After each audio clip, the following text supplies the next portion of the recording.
Okay, we are talking about templates. So this will be the last class, the theoretical class. So in this particular class, I will mainly talk about the exception handling. But before I do that, we started with the templates, the generic coding. In our last discussion, where we found that a code which works for all or at least more than one data types can be called as a generic code. So here generic is in terms of flexibility in terms of the data type, and as we know that C++ is a strongly type check compiler. So if we write a specific code or a specific function or even a class for a keeping in mind or specifying a particular type of the data elements, then the same need to be rewritten if I would like to implement that class for a different data type, and that makes it like it is dependent on the uh, type itself. In a generic code, what we found, if we write a piece of code, so it that particular code to a large extent it uh, acts independent to the type that you pass. And one way of doing things was to use the macro or hash defined statement, but we found that it comes up with some drawbacks or side effects. It is not having debugging facility or type checking facility, and to overcome that, C++ in a very nice way, in an elegant way, it provides the feature of writing template functions or template classes. And in a template, the idea is very simple. If we write a if we would like to convert any existing function to a template function, we would like to find out which of the declaration or which of the data type keywords we would like to make generic, and that particular data type name should be replaced by a particular symbol, maybe T or X or Z or PQR or whatever. And in that case, that particular, so this is a keyword that may be used, the template keyword. Using that, we should, before that function, we should tag it that this is a template function, specify the symbol that we have will be using, and the rest of the function is remains the same, just replacing that. And we found that in such a case we can have multiple symbols used also, which makes it more generic. And the other rules were, if the compiler finds, so template is just a request, and whenever we try to call a particular function, then if there is a pre-written body, a normal function body, then the compiler will bind to it. If there is no such function body, the compiler will search for a template version of that function. I mean, it will try to find out if there is a template function defined for that. If there is a template function defined, and if it can match the arguments with that template arguments, it will create an instance of that template. Okay, and in that way we found that whenever we call int, it calls this maybe this version. Then when it calls with float, it calls this version, and in this case int float it will call. So separate instances are created, and once an instance is created, next time when we make a call, it will definitely find that. So that is what is meant. And because of this template feature, we write just one body, and when we make different type of calls, various instances are created out of it. And this is how the existing or the pre-written template code acts in a polymorphic way. And actually in this process it creates a set of overloaded functions. So you write one body, but it creates multiple overloaded functions. So this is sometimes also called as parameterized polymorphism or compile time polymorphism. So in our last class, we specifically took the example of a function template or template function, and we illustrated the bubble sort function, bubble sort algorithm. In this particular class, we'll see that how entire class can be made a template. I mean, how instead of writing a class, how can we write a template class? And we take the example of the stack class. Okay. Can you see the screen? This code. Yes, sir. So this is very simple. So the thing is, the way we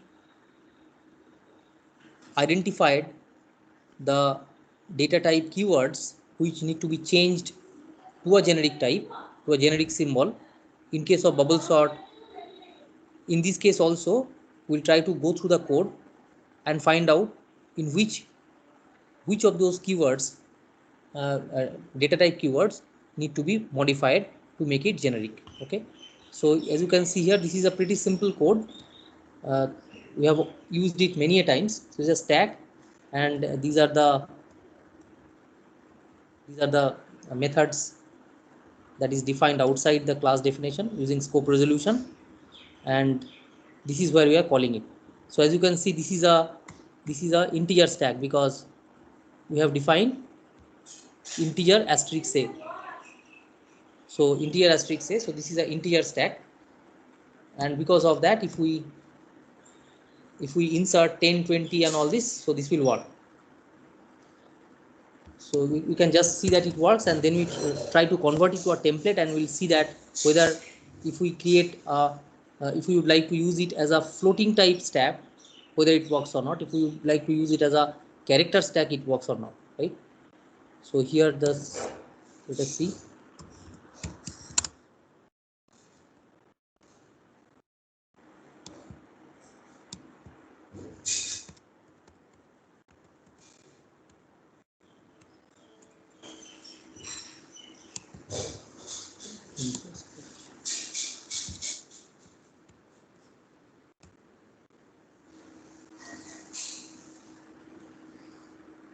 What happened?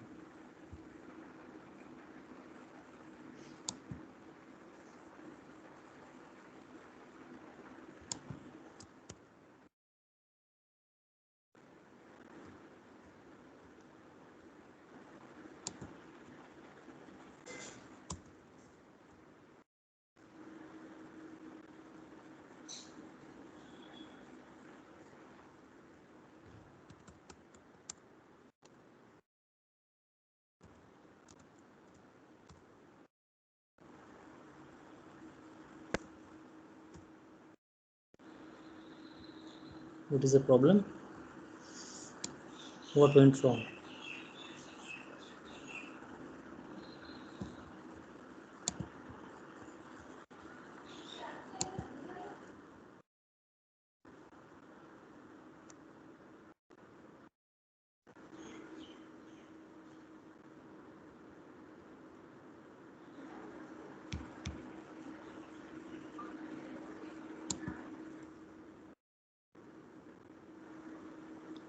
Can you see any errors here? What is the problem? Hello?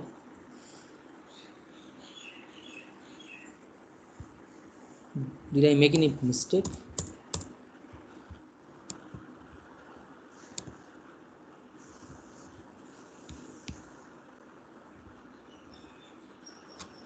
Students.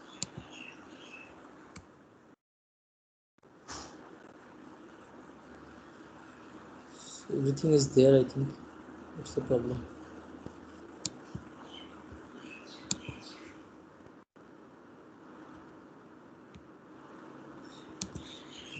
Okay, let me focus on the modifications. I've got another version that I'll run. Okay, so if we assume, can you hear me? Hello? Yes, Yes. sir.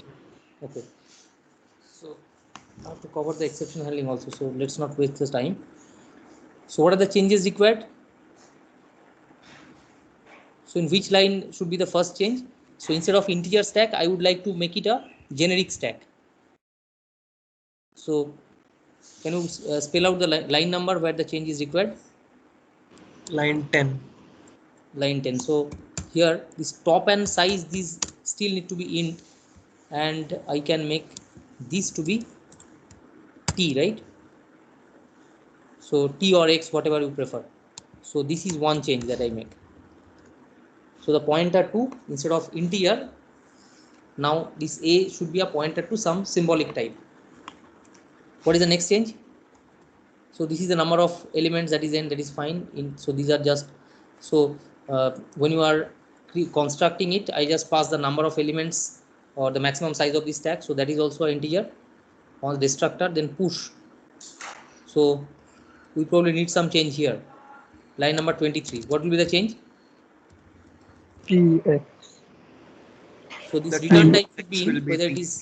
uh, it is correct or not, maybe 0 or 1, but this should be t. What I want to push, the element should be of type t. Pop should be returning. Pop should be returning Type T.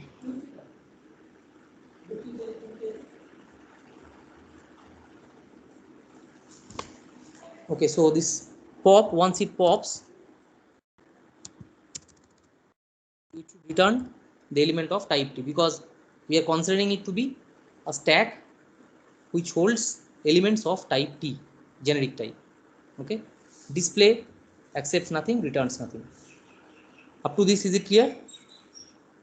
So Yes, you sir. didn't declare the Yes. template class. Which one? Yes, yes, that will be doing. So here template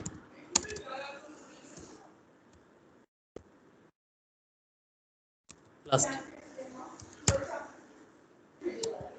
Okay. So now we are going to define the different methods. Okay. So what should I do here? So the rule is, I mean the syntax is, you have to, so whenever you are declaring those or defining those methods, data member methods outside, so you should follow the same pattern as you have done for a normal function. So for a normal function, if it is a template function, you write this keyword template class t like this. Here also you have to do that. And here when you write the scope resolution, that is, this stack is a class. Now you know that this stack is not a normal class, it is a template class.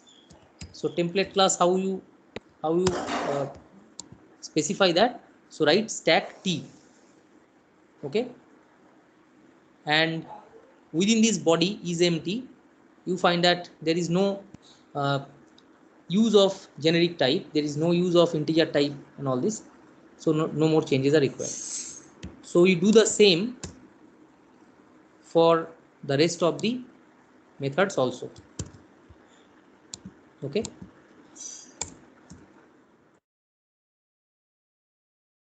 So every time I have to declare, I mean I have to define a data member like other normal functions, normal template functions, I mean which are not members of a class. We used to write like the bubble sort, that max func, we have wrote template class t, so this should be written. In addition to that, while we mention the scope resolution, we should be mentioning this symbol t. Okay. So we should keep doing this for rest of the. So why are we giving the declaration before every member function? So this is like you are trying to define, a particular function. I mean this function is basically a method within a class, right? So that is how the compiler has defined the uh, syntax. I understand. So you might you might have skipped this every time, but this is how it is accepted, or it is defined in the C++ compiler. If you do it inside, then it's fine. If you write the details of display here, you don't have to write all these things. One possibility may be that when you, if you just skip this one, so first of all, if you ignore this one, you see, if you simply write this, then you have to somehow write this t here, right? The symbol t should be mentioned here. Otherwise, if you write simple stack, that means you are trying to define a member function is empty corresponding to a normal stack, not a template stack, right? Because it might happen that you have got a normal stack definition and you are having a template stack definition, so both might coexist. So for that, the stack t need to be there as a part of the scope resolution, and if it is there, then the compiler is not probably going to go up and find out what t is. Okay, so maybe that is the reason why it, just before it, there is this statement where it says that t is just a symbolic class. Is that fine? Yes, sir. So I mean, we can put this argument to have some kind of intuition of why it is added every time. Okay, so now let us come to the constructor. In the constructor, we know that this part is accepting the size. So do we need to change anywhere in the constructor? Which line? Sir, new T. Which one? Line number 47. Line number 47. So here earlier what we did, we called new to allocate an integer array of size of say number of elements size, right? Now we say that we are going to convert it to a generic stack of elements of type t. So convert it to t, then the rest of the top and all these are the same, no more changes. Now we come to this, modify this resolution. Is there any change required in this destructor? No changes, because there is no mention of int and all this. Okay, there is, and so it's not required. Now in the push, we need some change. So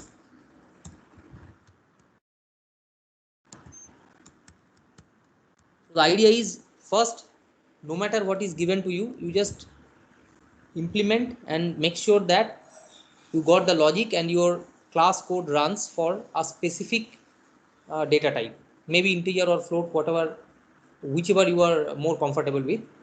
Make sure the whole logic works, the entire syntax works, and then in the next phase, it is recommended that you find out right from the beginning the changes that you need to make and the specific statements where you need to make it generic, because uh, the changes will be probably not too much. So have a basic functional say working class with a specific type and then go on modifying it.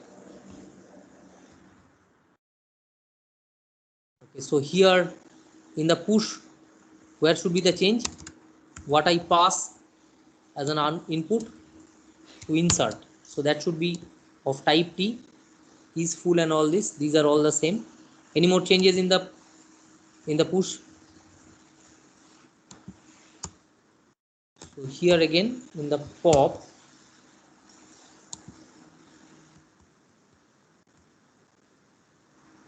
it is returning type t instead of integer type. So here we have made the change.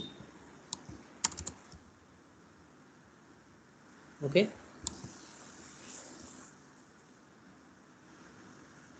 any other changes required?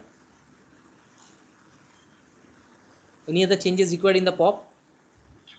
Line 76, P Line of X. 76. So here, instead of, when you are retrieving the value from the top, you should be retrieving an element of type t. Okay, then it comes to the display.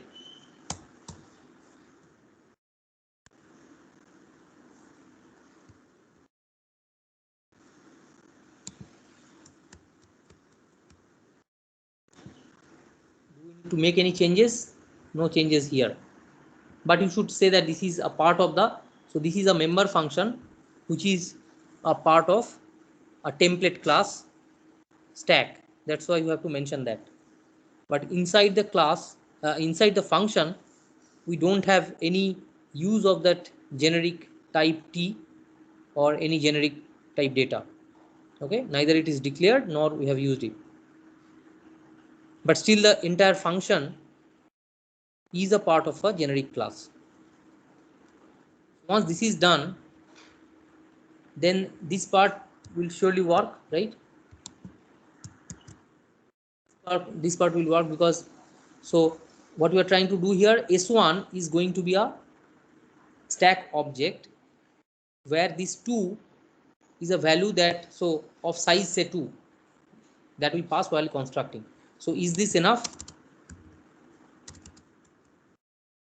Is this enough?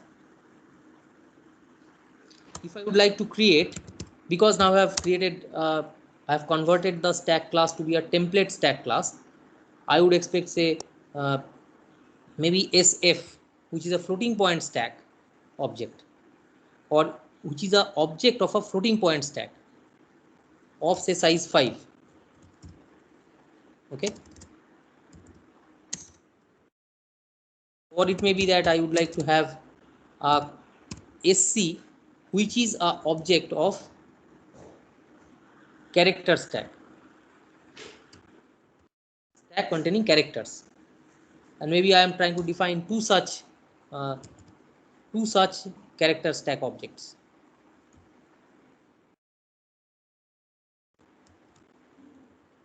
So will this all work? Are you getting my point? I have already converted it to be a generic class, stack class. Now in the first line, in the line number 100, I would like to create an object of integer stack. Line number 101, another object of floating point stack. The object name is SF, the size is 5. Line number 2, I want to create two objects of character stack. So will this be okay? Will the compiler will be able to figure out what is your intention? No, sir. Because all looks the same, right? So without specifying, so what do you think that your intention here is of integer type and float type and character type? Where should I put it? So I have to, so this is not enough, right? So where should I put it, that information? From this you can figure out, right? So this syntax you can use to specify it here. So here you can write int. Now it is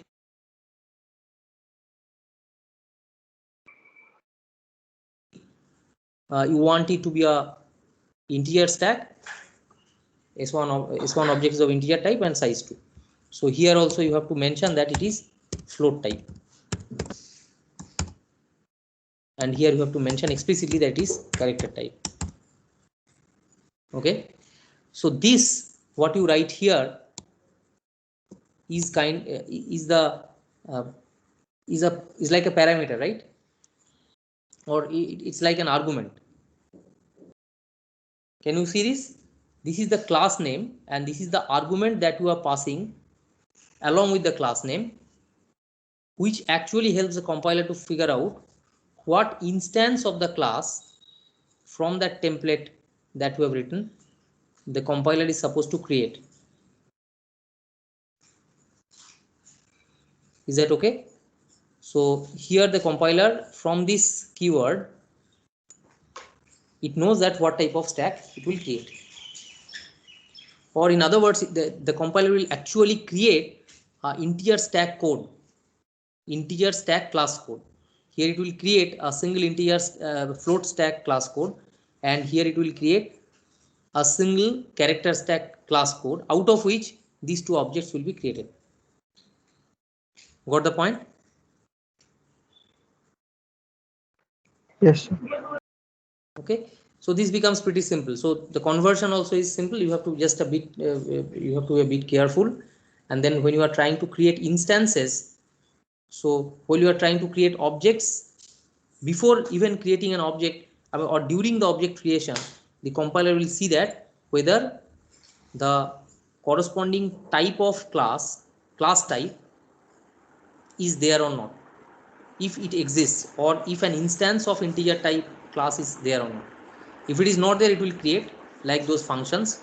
If it is already there, it will just use that definition, class definition, to just create the object. That's all. So how many class copies will be created at this end, at the end of these statements, like statement 102? Three, How sir. many distinct class copies will be created? 3. Three. It will be 3, and then overall there will be 4 objects created, right? Yes, sir. Okay, so can you say, if I ignore this, okay, say for example I am ignoring this also, this part also.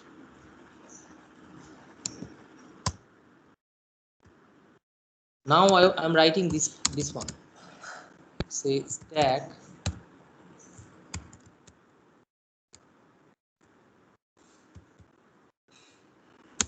Can you say what does it mean? Sorry, it should be int. Okay. Can you say what does it mean?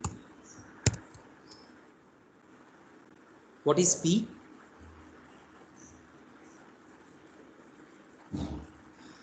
Pointer Hello. to pointer to an Yes. int stack type of uh, class object.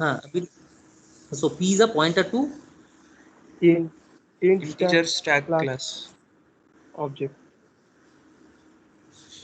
P is a pointer to integer stack objects, right?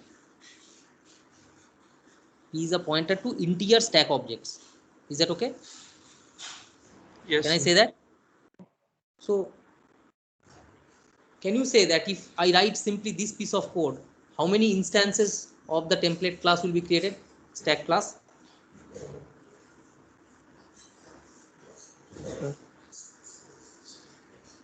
If I simply write this, how many instances will be created by the compiler? How many class instances? Hello? One, sir. Okay. Hello? So one. Any other answer? Any other different answers that you can have, that you have? Or everybody agrees it to be one? Do you all agree what he says? Yes, sir. Sir, it will be 1. Yeah, one is the answer. So do you have any different answer for this? The answer will be 0. Why? So creating a pointer to an integer, creating a pointer which will be pointing to integer stack type objects. Does it mean that you have created an instance of an integer stack? So when the compiler need to create an instance of a class, it only needs to create if a object need to be created, right? পরাগ আমি ক্লাসে আছি, আমি একটা ফোনে আছি, তুমি না একটু please. Are you getting my point? Yes, sir. So do I need to create an object here? No, sir. So if I don't need to create an object, do the compiler need to create an instance of that class right now? No, sir. So if it is not required, why should it why the compiler should attempt to create it? Because it's also an overhead, and there will be some space allocated, will be used from the code segment and all. So why the compiler is going to do that? Because you just said that I am creating a pointer which will be pointing to some integer stack objects, but those objects are not yet ready. So you are just preparing the pointer, that's all. So the compiler is going to create an instance of a template class only if there is a demand for creating an object. Otherwise, because if you want to create the object, then only you need to know the definitions and all this. Otherwise, it is not required, right? So merely declaring a pointer of a particular type of a template class will not create an instance. Are you getting this point? Is that clear? Do you agree? Yes, sir. Not attempt to create an instance of the template class. Okay, one point to be noted. And otherwise, I mean, when I write this, definitely one instance is created. If I write this, another instance, float instance is created. If I create this, another instance is created, character instance. So here the instance means the instance of the class code, not an instance of an object. So here two things are done. You have created one instance of the one instance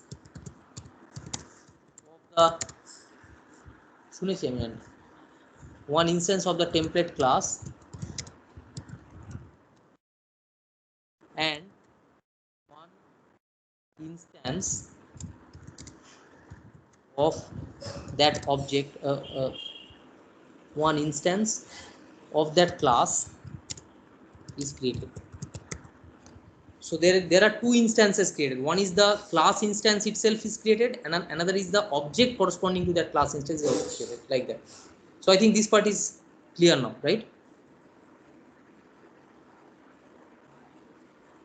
So now if I write here, say uh, instead of s1 dot push, if I write here sf dot push, and if I write here 20.5, you will find that the floating point values are getting stored. Okay, like this. So without knowing templates, if I would have used I would have asked you to write say 3 stacks or 4 stacks, 2 character stacks, 1 integer stack and 1 float stack. You have to write the same code. You have to write almost the same logic. You have to repeat, and the coding, the effort is unnecessarily, it will be huge, and the code length also. I mean, you have to manage larger lengths of code. So now once it has been compiled, a template class or writing templates, does it minimize the code length? Does it minimize the actual object code size?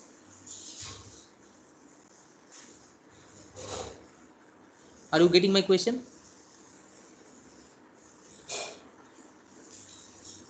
Without knowing templates, you would have manually written all the 3 classes, that's all.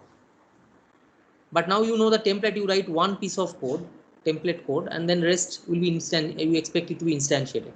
Now when you find the object code size, do you think that in a template, when you write a template, the object code will be of reduced size? Yes, sir. Relatively, it will be reduced. Why? What is an object code? Object code means after you compile, you create an object code.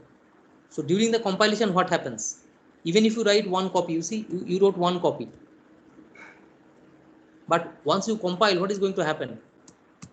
During the compilation, if you have written these 3 lines, it automatically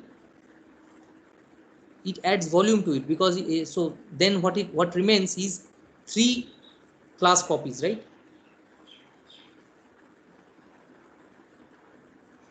So will it be reduced size? It will be the same size. I mean, I am talking about not your source code size. Your source code size will be minimum, will be reduced, but your compiled code size, will it be also reduced? Hello, are you getting my question?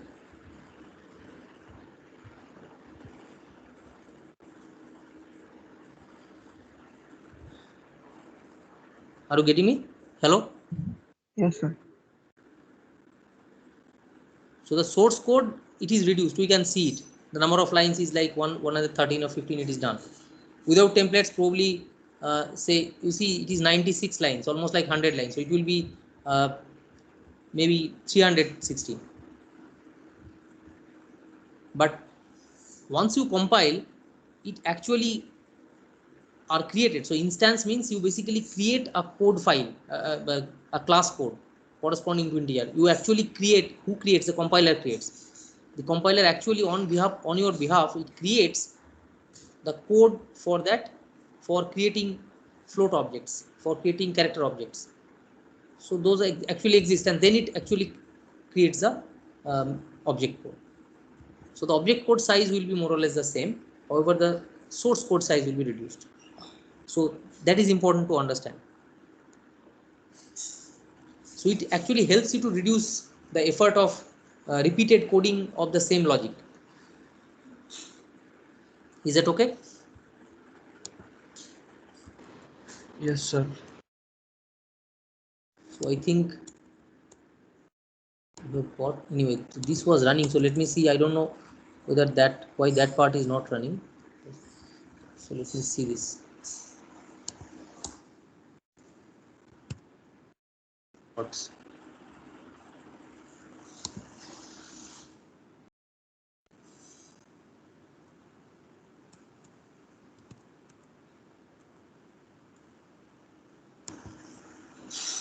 scope resolution?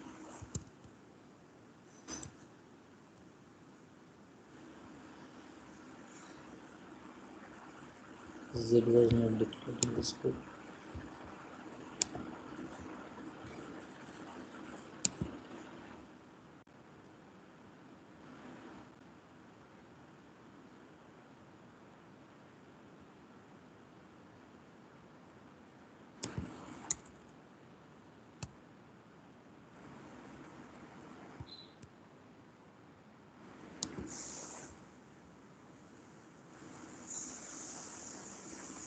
Where is Z? Line number 42. Number 42.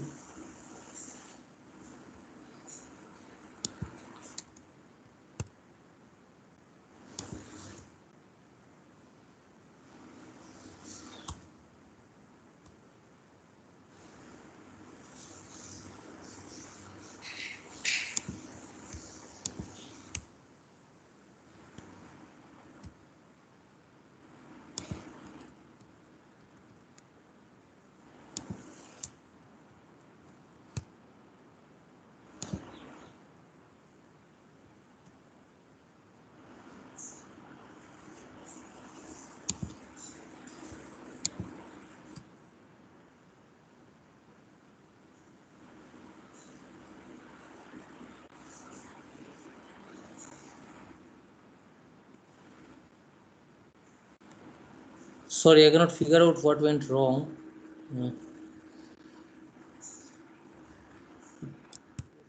Something I was missing. Something got misplaced. Anyway, so let's not waste the time. So is this part clear? So writing template functions and writing template classes. Got it?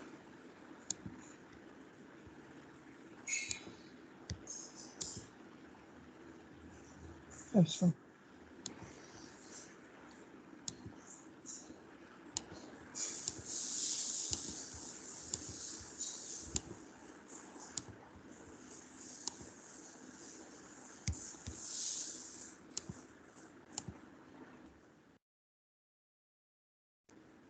Okay. So there may be few variations, and again, sometimes we may have some static members defined within a template class. You all can recall what static members are. So static members generally they are having a class copy. They don't. So those static members they don't have individual copy corresponding to every object created of that class, right? Can you recall? Hello? Static member data. Can you recall? Yes, sir. In that example of salary and all this, we mentioned that.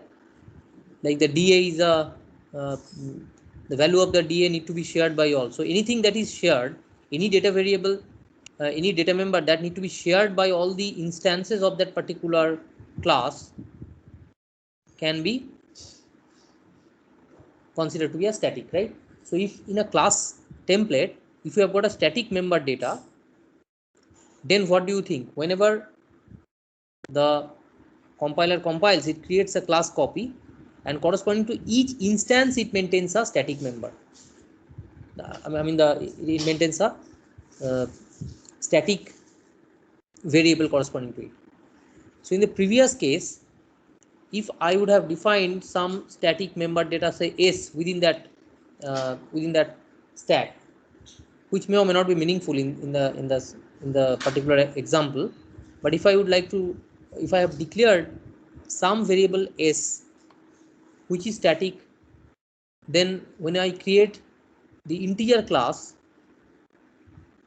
first time when I create a particular instance of it, integer instance, so for that integer instance, that S need to be declared and it need to be allocated space in the data segment, right? When I go for the float instance, then another S need to be there, because that S will be used by all the all the objects belonging to that floating point instance of that class. Are you getting the point? So these are the few things, and another is like, as in the previous case we mentioned, so class say T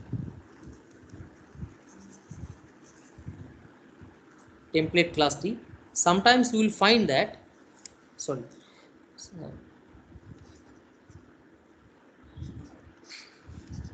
so this we have seen, right?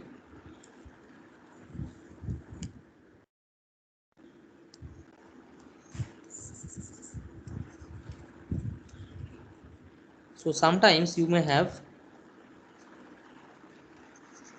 some other integer, say x. So instead of just having one argument, you can have multiple arguments also, and those arguments may be the symbol types, class symbols, or these may be specific of specific data type also. It's like specifically, so the first one is it can be integer, float, character, whatever, but the second one need to be just an integer value. Okay, and then we have the class, right? So class, say maybe test, and we write many things here. We write here class of n and all this. We write here test, the constructor, the destructor, like this. Now what I mean is, in the main, if I would like to create an instance of this template test class and want to create an object, say let the object name maybe say a1. a1 is an object of type of test. Now what should I write here? What do you think? What I should write here?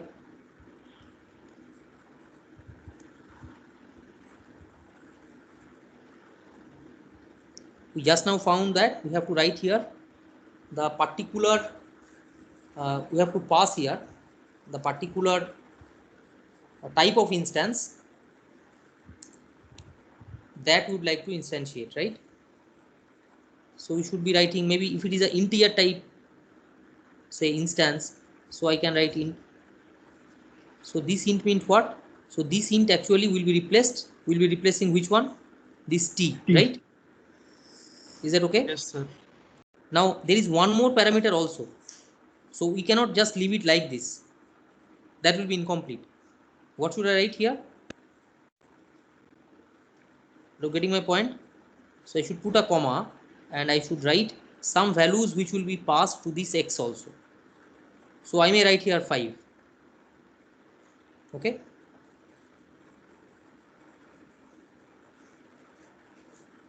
Got my point? So this 5 actually I may decide this 5 means this 5 will go to this value will go to x. So this will actually 5 will be assigned to x and this int will be assigned to this symbol t, right? And once this x is there, so this x can be used also. So the idea is this value of x can be used somewhere here, okay, if I want. So maybe that I want to use it here, say uh, there is some n, so n can be, or maybe here this is n, so n can be initialized with the value x. Got the point? So this n can be used here.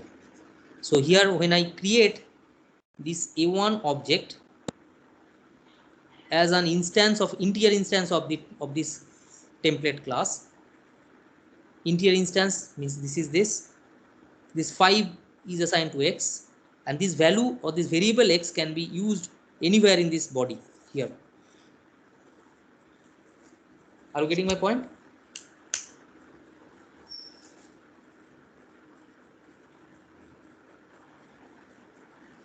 Are you getting me? Yes, sir. Yes, sir. So this is just a syntactic issue. Some of the variants in the of the different variants that you can think of while creating templates and all this. So in other words, you can see that depending on the problem given, you might have a template which accepts multiple such parameters. Like one is a class T, that means this is one symbol, another is class X, there's another symbol, another is class P. So there are three symbols, and maybe then one, it also accepts some value, say X, then float Y and all this. So whenever you are trying to instantiate or even try to create an object, you have to pass 1, 2, 3, 4, 5 arguments.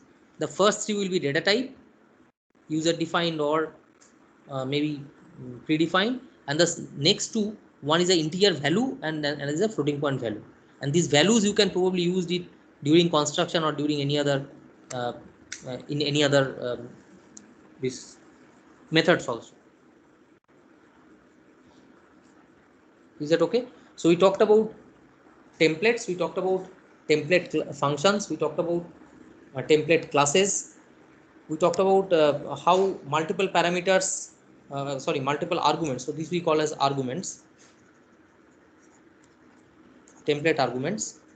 So we found that a template can have multiple arguments, and some of those arguments may not be of class type, they may be integer or float type, and you have to pass values, exact values to that whenever you create. So if I write here, say a2, a2 is another object of integer test type, but which accepts here 10, right? So this is a2.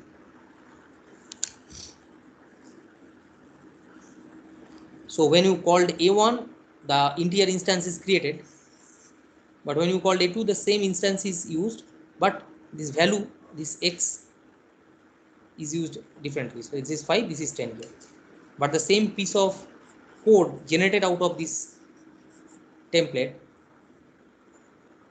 as an instance is used both by a1 and a2. Fine. Hello. Yes, sir. So I think that much is more or less enough to understand templates and to appreciate the use of templates while writing C++ codes. Now regarding the assignments, definitely you will not be able to solve assignments during your exams or before your exams.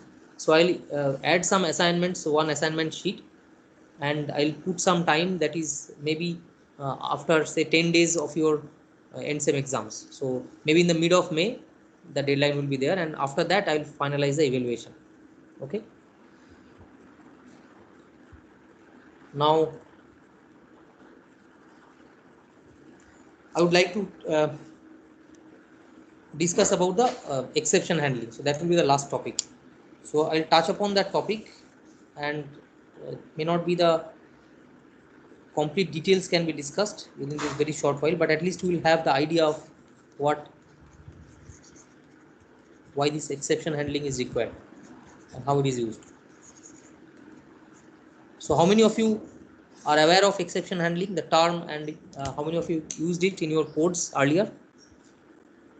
Anybody of you?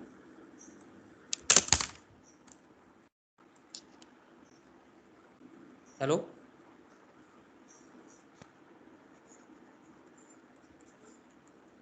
Is there anybody who has used exception handling in C++ or in Java or in some other language?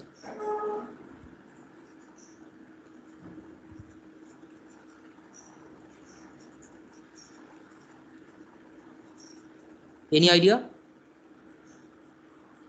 No, sir. Okay, so this exception handling is somewhat related to, or it is better known as, or also known as, runtime error handling. Okay, so if I know that it is meant for error handling, so the first question that should come in mind is how we handle errors and who errors in our codes. So who detects an error and how it is handled. Generally, what do you mean by error? Can you say what kind of errors we may face while writing codes, C++ codes? Some examples, typical examples. Syntactical errors. Syntactical errors, if it is there. So who detects a Logical. syntax? Yes. So who detects a syntactic error? Compiler. Compiler detects, and compiler detects, and if it is a simple warning, means the compiler say, okay, I can ignore it, but it is up to you if you want to make it foolproof. But if it is a serious error, the compiler says that I will not compile it any further, and this you have to, or I list all the errors that you have made, and until unless you rectify these errors, I cannot compile it and create the object code for running, right? So errors are generally handled in which situation? Errors in our own codes are handled or detected during compile time, right? So if it is detected during compile time, then there are many other so there are many so I mean, this we have already done, right? So compile time error handling, it was working fine. So do you find or do you need that any change of this is required, or can you foresee the kind of uh, issues that arises if you are allowed to use only compile time error handling? So, division by zero, Hmm. array out of bound exception. So you see, This so rightly this point, occurs during runtime. yes, so rightly pointed out. So the thing is, syntax error fine. So syntax error are quite well detected. Type checking error can be detected. ক্লাসে আছি, আমাকে আমি 12টার সময় বেরোবো, একটু দাঁড়াও, ক্লাসের মধ্যে এত কথা বলা আছে। So syntactic errors, so syntax type errors are can be easily detected, right? So this is fine. But if we make, say for example, int x and y, okay, so there is some function that arrives, and now I am writing c in x and y, and then I am writing int, or say maybe float z x by y. Now, is there any syntax error in these few lines? No, sir. But now if you enter the value of y and x, so if you enter x equals to 2 and y equals to 0, then what do you think? So during the compilation there is no error, but during the execution, what happens when it comes at this step with these values? What happens here? Runtime error will be. It will be a kind of, so it will be an error because dividing by 0 is it's something very absurd, and the even the circuits will say that we don't know how to handle it. I mean, what value to be stored and all this. So these are certain cases which actually Uh, so such errors are not purely syntax errors. So they are different category of errors, and such errors are can be detected only during runtime, right, or execution time,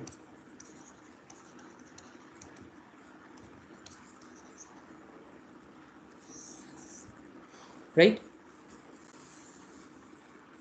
Now till now in C or C++, such errors are simply ignored because you say that I don't have any other mechanism to handle it. So if it occurs, then the program crashes, or maybe the program exits suddenly, all of a sudden, and there is a kind of flag that generates, an operating system says that.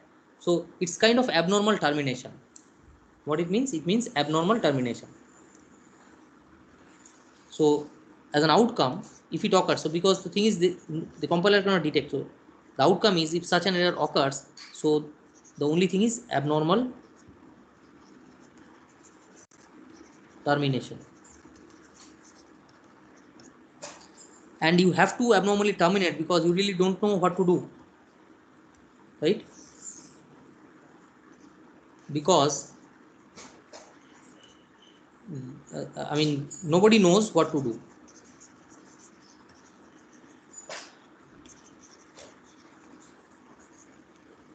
if it occurs. So there is no clue given. Nobody means who should know, because the program has started running. So the maybe nobody knows means your code does not know. Nobody means here it is your code does not know what to do, what action need to be taken if it occurs,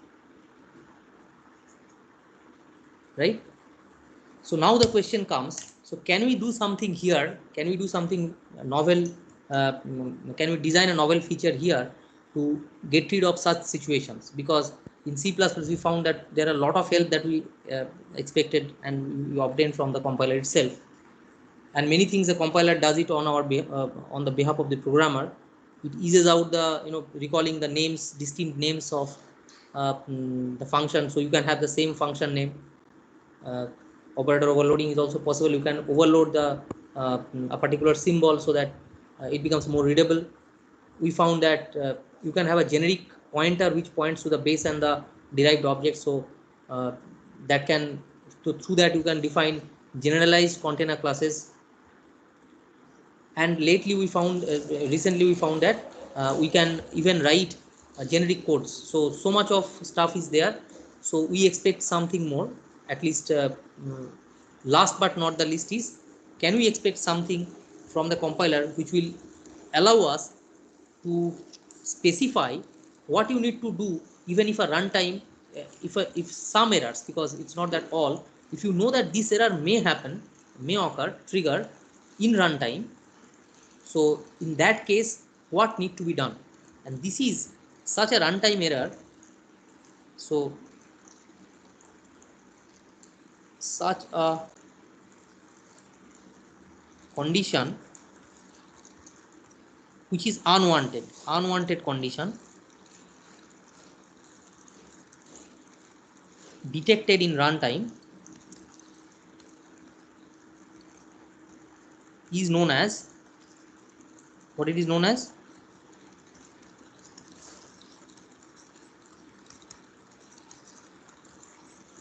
It's an exception, right?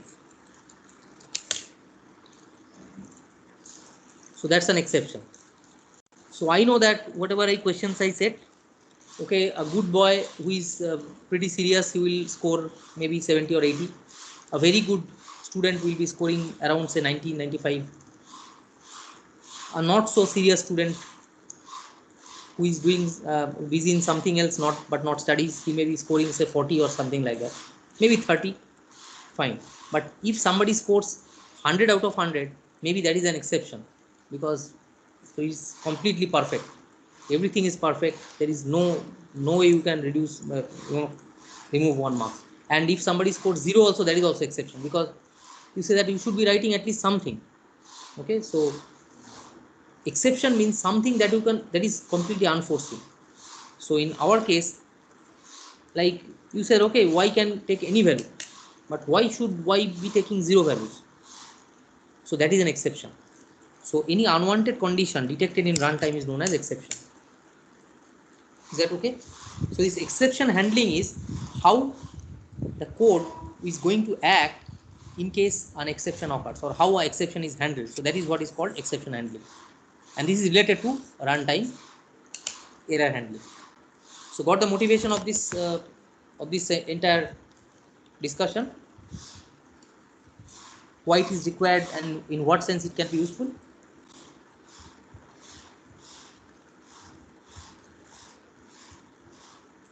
Hello.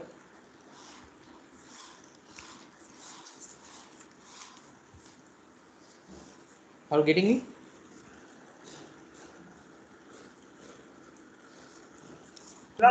Yes. Yes, sir. Okay, so let me write the few of the things that is equal. So what are the features? What are the features that are used that are required to deal with the exception? So there are three keywords. One is the throw, try, and catch. Okay.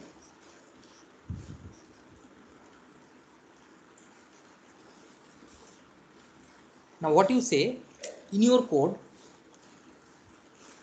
you should have, so in some existing codes that you have already written, you can modify the codes with exception handling features, and the exception can be anything. If you are trying to write a class which computes the area of a circle, and in that area of a circle the formula is very simple, 3 it is pi r square. Now if you input a value of r equals to 0, it's not going to be a circle, right? So that is exception. So you say that how a point can be a circle, but a point is also a circle in a very exception sense. And if you enter the value of radius, I mean I'm talking about the radius, if the radius is 0, it cannot be a circle to us.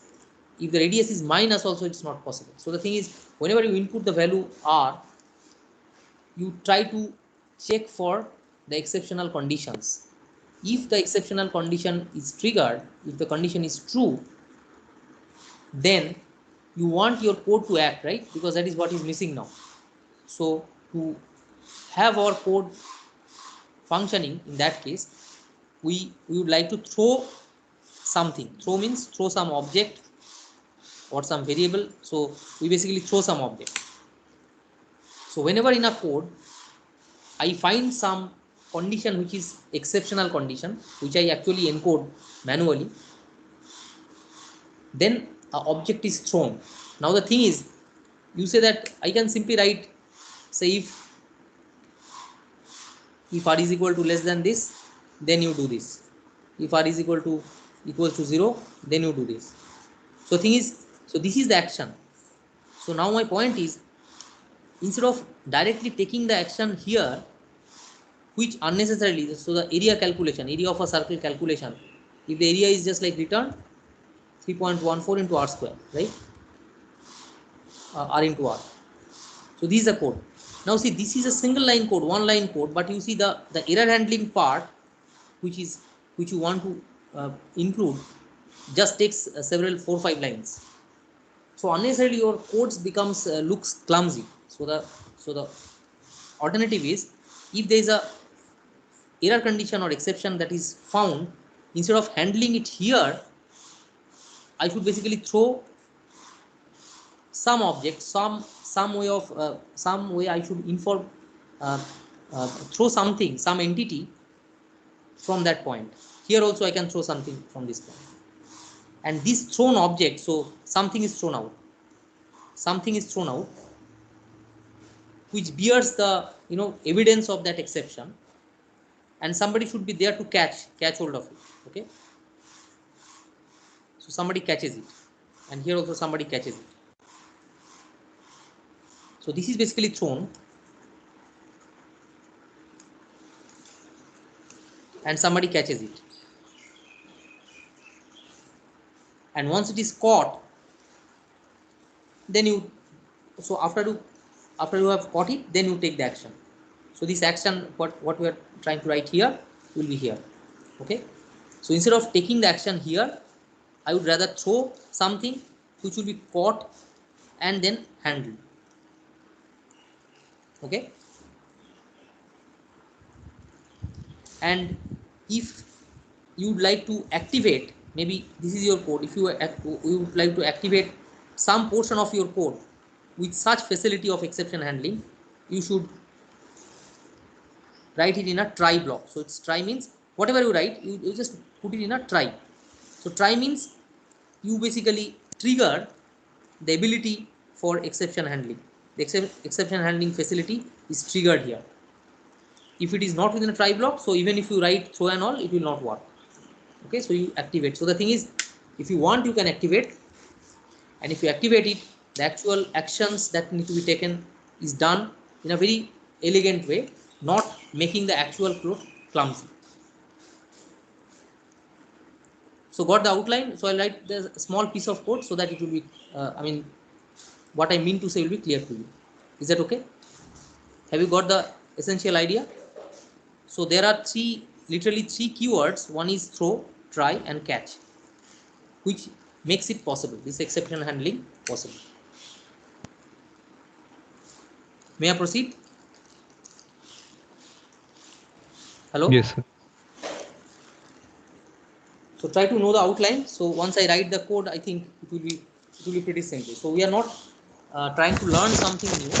We are trying to learn something that could have been done. I mean that we used to do in a very naive way, and that actually made the code uh, more clumsy, and I mean it becomes very difficult to read also. So the basic idea is we can detect the condition when it is when the value of y is 0. So that is pretty simple. But instead of writing there itself that okay, this is a defined divided by 0 and do this and do, so all the messages putting together, the idea is just whenever you detect that y is 0, you just try to throw something. Throw what? Throw some object, and that object, so once something you throw, so somebody should catch it. So that's why the immediately the obvious keyword that comes is catch. So there is indeed a catch. So if you write something in catch, so whatever is thrown, so if you throw something here, so definitely it will fall downward. So the thing is, if you have got some throw statement here which actually is triggered, so that object that is thrown is going to fall. So if you have got some catch statement here, so maybe it will be caught here. And because you are throwing something, say if you are throwing say some object of say type x or some object of type y, so if there is a matching, so catch is like a function. So if catch, the type that it can catch, if it matches, so x will be absorbed by it. And then you write here, okay, this is the problem and this is what you need to do. And you can have multiple such catch blocks. Okay, so maybe this catch is meant for accepting objects of class x type. This is for class y type, like this. So you can basically throw class x objects, class y objects, like this. So each case you just do it. So whenever you throw something, it will exit some from that, and you try, and it will be caught by some catch statements. And if there is no catch, it will be simply ignored. So it's of no use. Okay, and to activate this throwing process, you have to put this under a try block. This try. Okay, so this try will activate this throwing process, and only if there is a catch that follows in your code, this will be caught. Now which part you make simple enough looking, or elegant looking? This part. So this part is just detect and throw it. Don't do the rest of it here, do it separately. So your code still looks very simple and compact, and still it is having the facility of handling exceptions if they occur. Is that okay? So let me write a uh, specific code. Just a minute.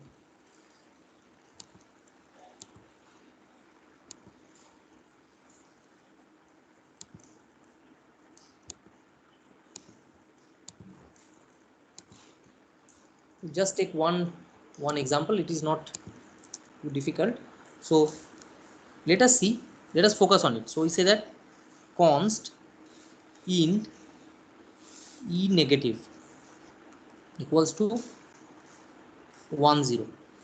Okay, and then const int e0 equal to 11.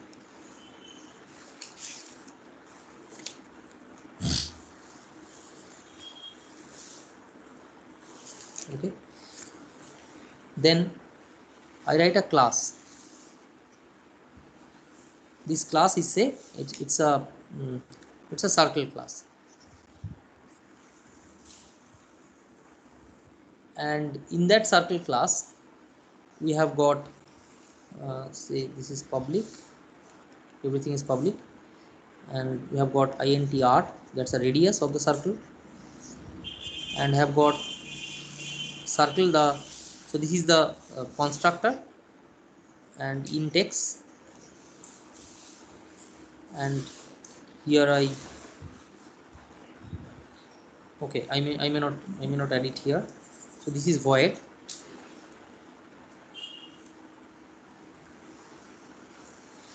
this is void,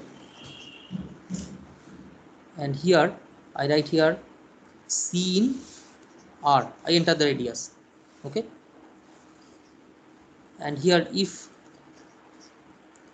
now this is where I check for the exception. So if r equals to 0, then instead of writing that okay you have entered radius 0 is trivial, so we should not calculate the area of the circle. Now I throw something, so here I throw, so here I use a different color, say I use this color. So throw what?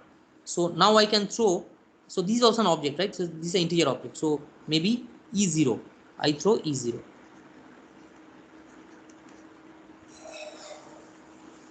Okay, and then also I check if, because there are two possible exceptions that we can, that I figure out.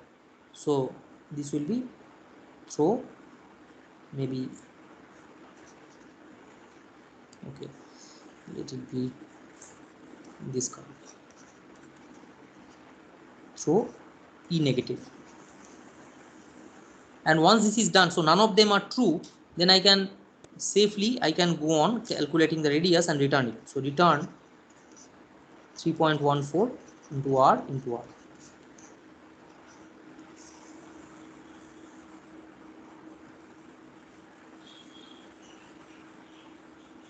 Sorry, I mean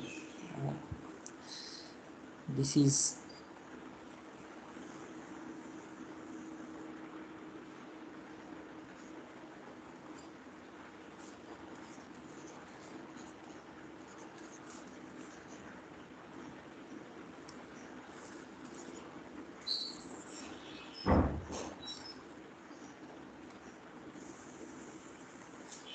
circle area.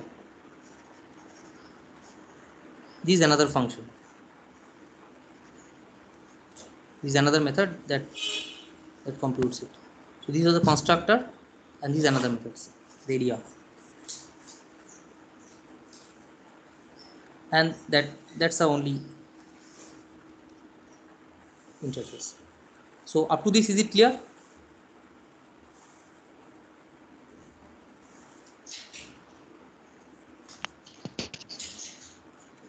Hello?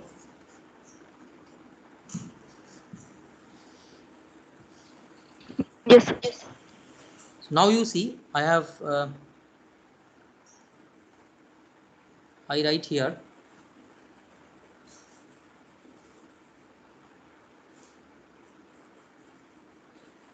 okay, just a minute.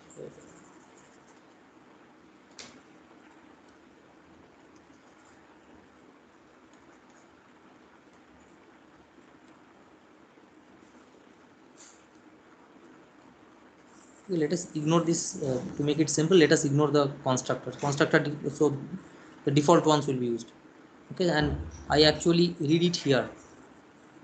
So float x scene x, and now here I write a circle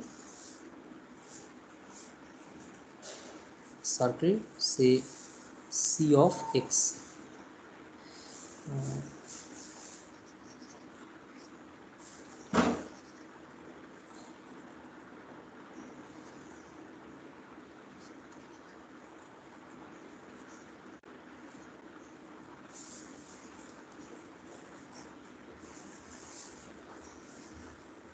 Okay, so okay, let me make this modification. So this is fine. So this is a constructor. It accepts n and assigns a value to r, and within this it will check for this part.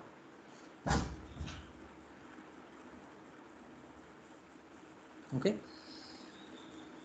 So now I call cout. So this returns. So this will be float. C dot area, C dot circle area with the value of X.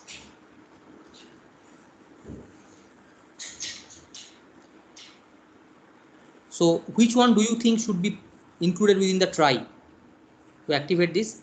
So these throws will be, so to activate these throws, which portion of the code minimally should be included within the try block? Where should be the try block?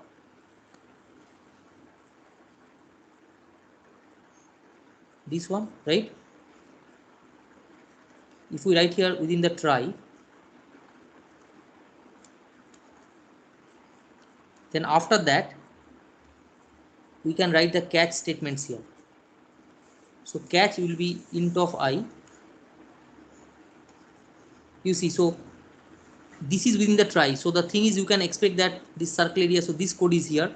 So when it triggers some throw, E0 or E negative, so it comes out, and this catch, if there's a match of this, so this catch is, it's looking like a function. So if you have thrown some constant integer type, some integer type argument, so it will be matching here with it, and if it matches, it will catch it. Catch it means the value that you have thrown will be assigned to this I. So if I write here, if I is equal to E negative, then I write cout. So this is absurd, because a circle with negative radius is trivial. It is absurd. And if I is equal to E0, then I say that cout. I can take other actions also. This is trivial.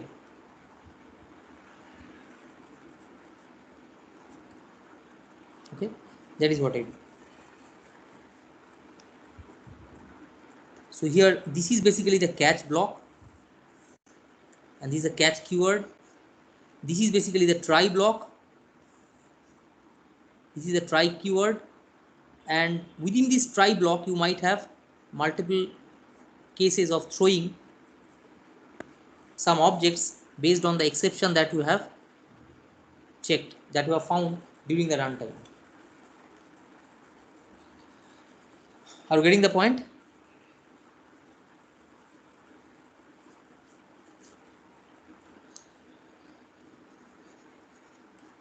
Have you got the outline of the code? Hello? Yes, sir. So what way this, so you say, you might say that, okay, why you are not writing this part here? It's just like 2 lines. It's true that it is just 2 lines, but it can be multiple lines, and there can be also multiple statements that is included here. And if it is so, it will make this whole circular the circle area function looking complicated and unnecessarily heavy. So now once this mechanism try, throw and catch is there, so I can just throw it and handle the actual thing uh, on occurrence of an exception separately. Got the point? So this makes the actual implementation of the class code almost unchanged and looking simple enough as the previous ones. And if I want the this throw to be triggered, I just can include in the try. So if I don't write here try,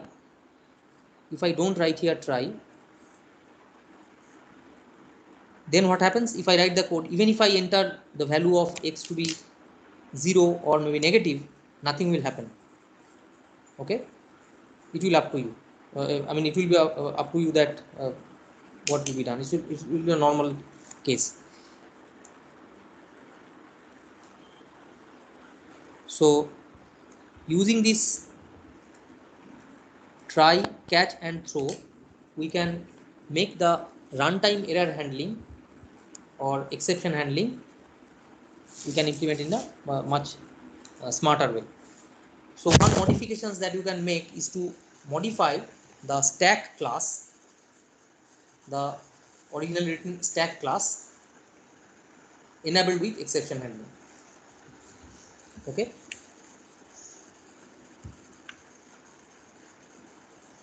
and where the what can be the exception condition there? An underflow can be an exception, and overflow can be an exception.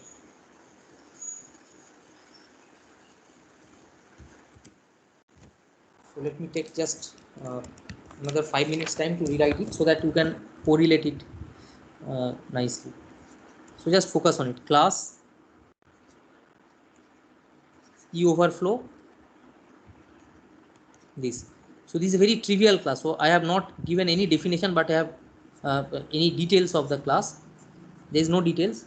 It will just create a trivial object. Okay. So let me quickly write it, and I think you will be able to follow. So class T. So this will be a template class with exception handling. So I include both the features that we talked today.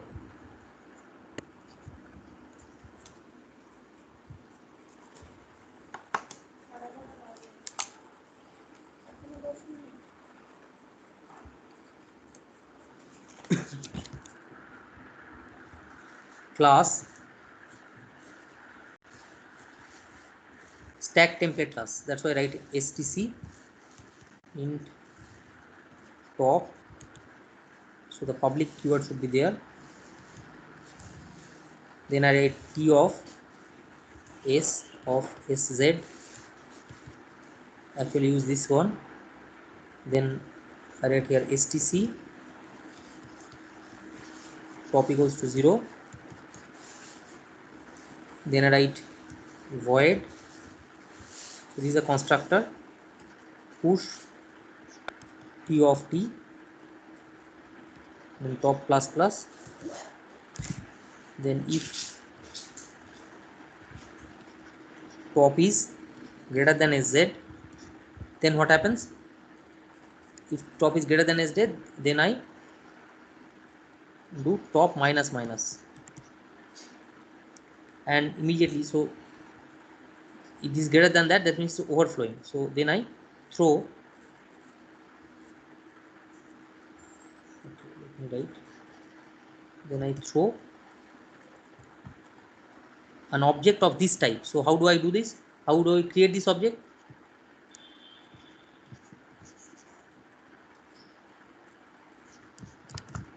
So throw, so this means I create the object and I throw it. So it's a trivial object, and then I return.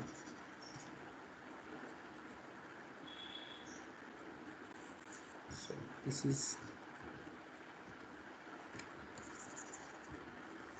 is the case, and then if it is not the case, then I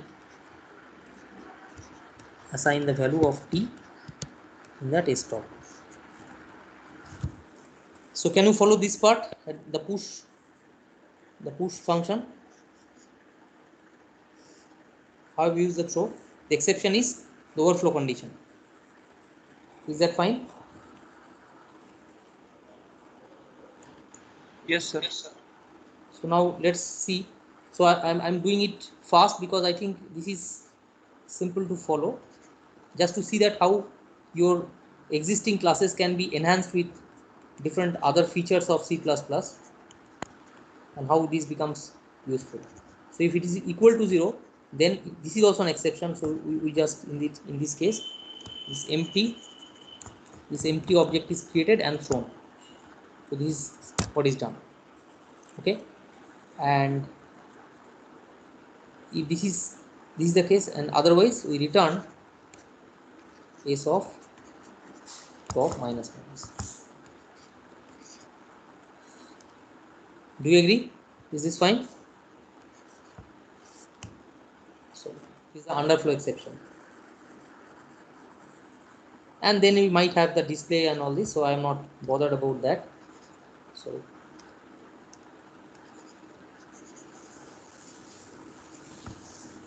okay, so the display is there. Let us ignore it, and that's the end of the class definition. So now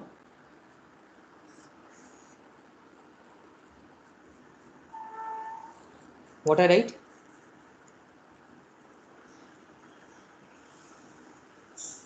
Say is in the main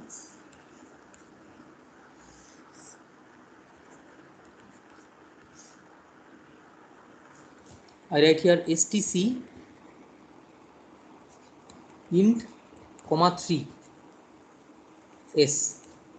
Okay, then I write is dot push to is dot push 5 is dot push 6 is dot push 8. Now I know that I have created a stack of size 3 because you see this is what the size means. So but I'm trying to insert 4 of them, so there might be some problems of exception. Exception might arise, so that's why I might decide to include it within a try block. So this is a try block. Okay, so this whole thing is included within a try block. So any exceptions that occurs during the call of push will be triggered. Okay, then once it is done, then I write the catch block following it. So anything that is thrown that comes out will be caught here. So what this catch will caught will just what it will catch? EOVFL, say of type E1. So that it will catch and it will write. So maybe it will just simply write it is stack overflow. So it's a trivial way to handle it. And then if we have several pop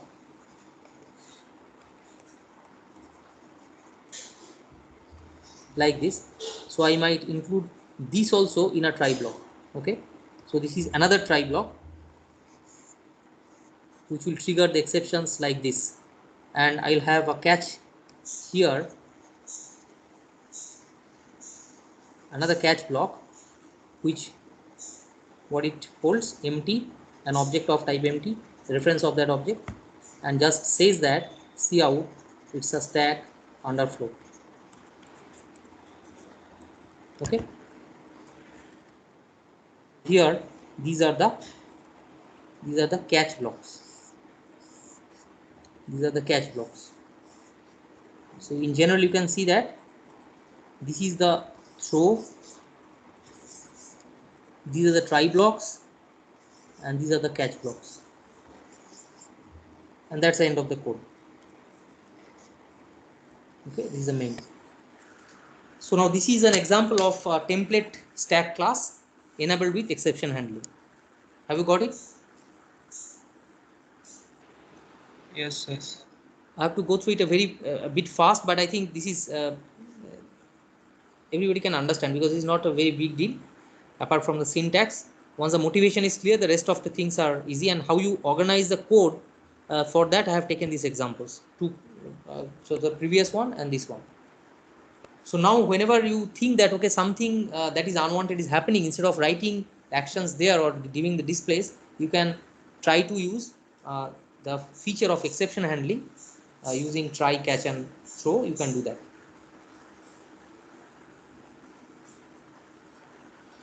Any question?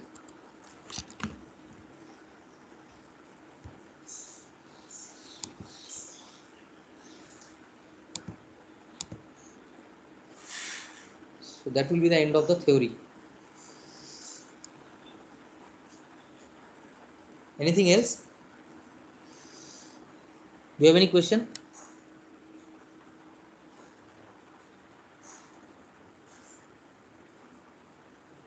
Hello?